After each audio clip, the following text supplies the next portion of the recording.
Hi friends, welcome to our channel. இது பார்த்திங்கன்னா Sunday எடுத்த விலாக். சண்டே பார்த்திங்கன்னா எங்கள் அம்மா வீட்டுக்கு வந்துட்டேன். காலையிலே வந்துட்டேன்.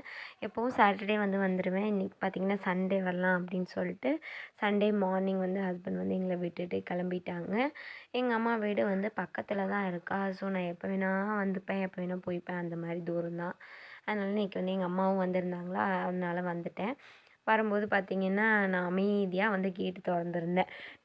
கொஞ்சம் சவுண்டோடு திறந்துருந்தேன்னா எங்கள் நாய்க்குட்டி வெளியில் நின்றுருக்கும். அமைதியாக யாருக்கும் தெரியாமல் வரலாம் அப்படின்னு சொல்லிட்டு வந்தேன். எங்கள் நாய்க்குட்டி வந்துருச்சு எப்படியோ.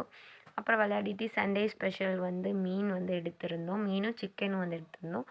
அப்புறம் மதியம் சாப்பாடு முடிச்சுட்டு அங்கேருந்து கிளம்பி ஹஸ்பண்ட் எங்கள் வீட்டிலேருந்து கிளம்பி வந்துட்டாங்க. நான் எங்கள் அம்மா வீட்டிலேருந்து கிளம்பி கோவில்பட்டிக்கு போக வேண்டியது இருந்துச்சு. எங்களுக்கு ரிலேட்டிவ்ஸ் ஒருத்தவங்களுக்கு டிவியும் கிரைண்டரும் எடுக்கணும் அப்படின்னு சொல்லியிருந்தாங்க.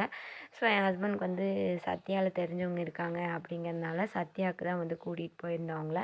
அப்படியே எங்கள் அம்மாவுக்கு ஒரு சாரியும் நகை சீட்டு போட்டிருக்காங்களா, அது கட்டணும் அப்படிங்கிறதுக்காக கோவில்பட்டி வரை போக வேண்டியது இருந்துச்சுன்னு சொல்லிட்டு வந்தோம். சத்யாவில் பார்த்திங்கன்னா எல்லாமே நல்லா இருந்துச்சு, பார்க்குறக்கே ஆசையாக இருந்துச்சு.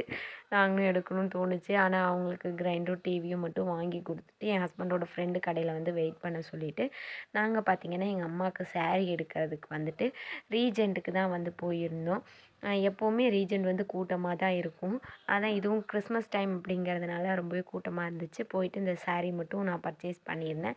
எங்கள் அம்மாவுக்கு அந்த கலர் இல்லையா, ஸோ அது மட்டும் எடுத்துக்கலாம் அப்படின்னு சொல்லிட்டு எடுத்துகிட்டு ரிட்டன் பார்த்திங்கன்னா வீட்டுக்கு கிளம்பிட்டோம்.